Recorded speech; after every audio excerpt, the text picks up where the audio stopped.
अल्लाह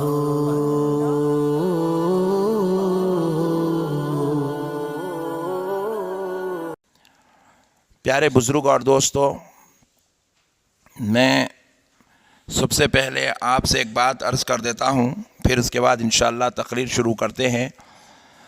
देखिए, ये उम्मत में बिगाड़ कहाँ पर पैदा हो रही है, उम्मत में फितना कहाँ पैदा हो रहा है। मुसलमानों में दो ग्रुप बन चुके हैं। एक ग्रुप वो है जो इंतहाई अमल के पीछे भाग रहा है, दौड़ रहा है, जो राय बराबर के अमल को ख़ता करना भी अपने लिए गुनाह कबीरा से बढ़कर गुनाह समझता है।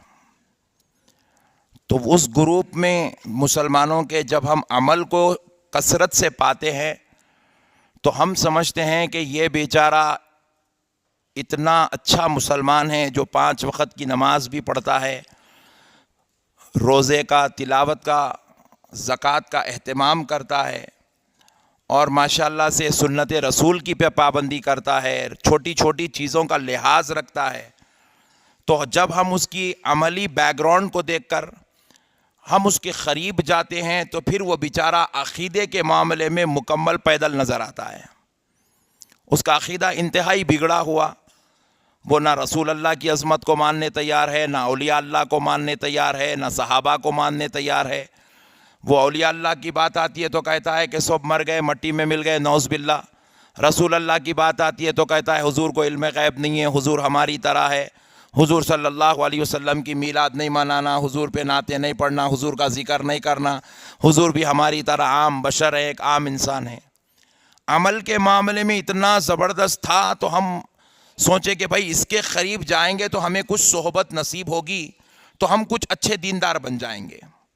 तो जब हम उसके करीब गए तो वो अक़ीदे के मामले में इतना बिगाड़, इतना बिगाड़, इतना बिगाड़, उसके अक़ीदे की बिगाड़ को देखने के बाद हमें समझ में आया इन्हें अब तो 25 साल से नमाज़ पढ़ रहा, मगर इन्हें और 250 साल भी नमाज़ पढ़ा तो इन्हें जन्नत में जाने वाला,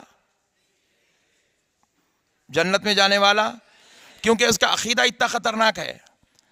क्योंकि जन्नत की जो बात है, अगर कोई इंसान जन्नत की ख्वाहिश में अगर किसी की सोहबत इख्तियार करता है तो फिर उसकी उसका अक़ीदा इतना बर्बाद है कि 25 साल ने 250 साल भी नमाज पढ़ा तो उन्हें जन्नत में जाने वाला नहीं है।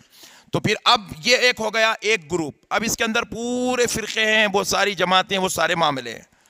अब एक दूसरा ग्रुप एक ऐसा है जिनका अक़ीदा इतना मजबूत है, इतना मजबूत है, इतना मजबूत है, उठे तो या गौस, बैठे तो या गौस, उठे तो या रसूल अल्लाह, बैठे तो या रसूल अल्लाह।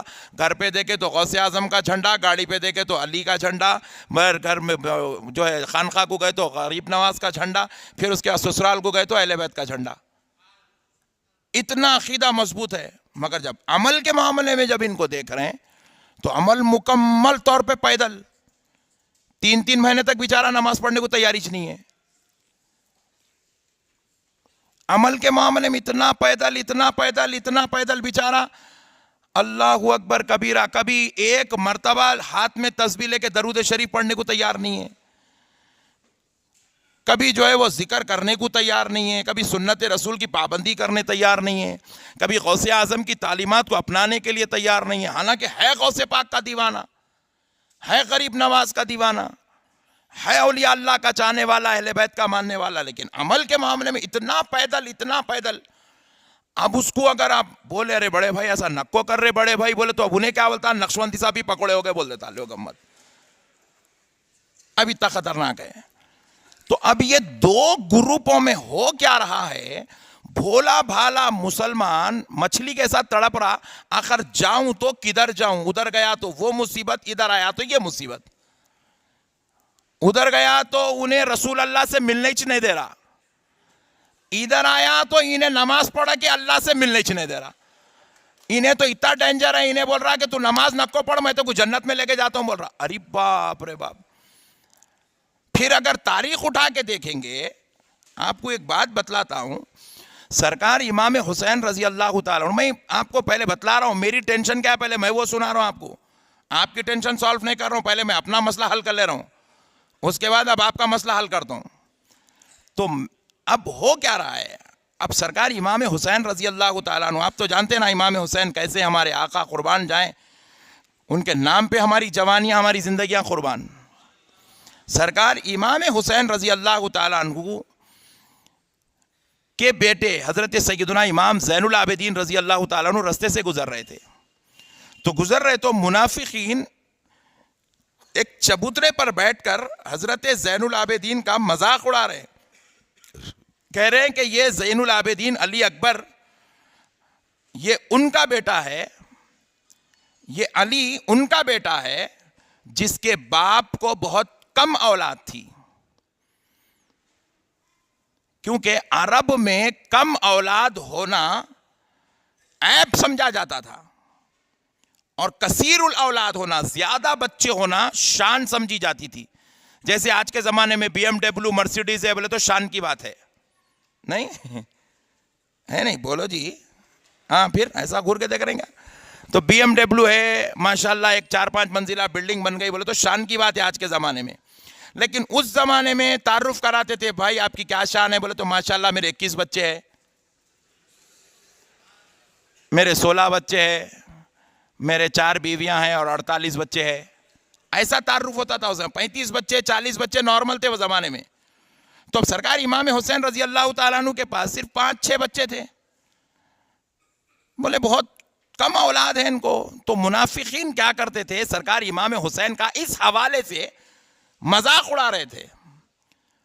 तो सरकार इमाम ज़ैनुल आबिदीन रज़ी अल्लाह ताला अन्हु उन जाहिलों की तरफ, उन बदबख्तों की तरफ पलट कर कहा, जालिमों तुम कहते हो कि मेरे बाबा हुसैन को औलाद बहुत कम है, जिसकी वजह से तुम उनका मजाक बना रहे हो।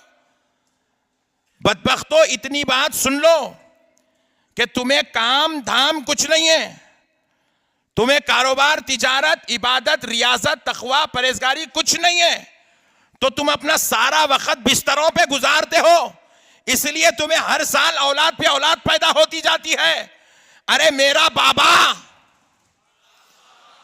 जिसका नाम हुसैन है, मेरे बाबा को रात में मुसल्ले से फुर्सत मिलती है, न दिन में मुसल्ले से फुर्सत मिलती है। मेरा बाबा रात में भी 1000 रकत नमाज पढ़ता है और दिन में भी 1000 रकत नमाज पढ़ता है।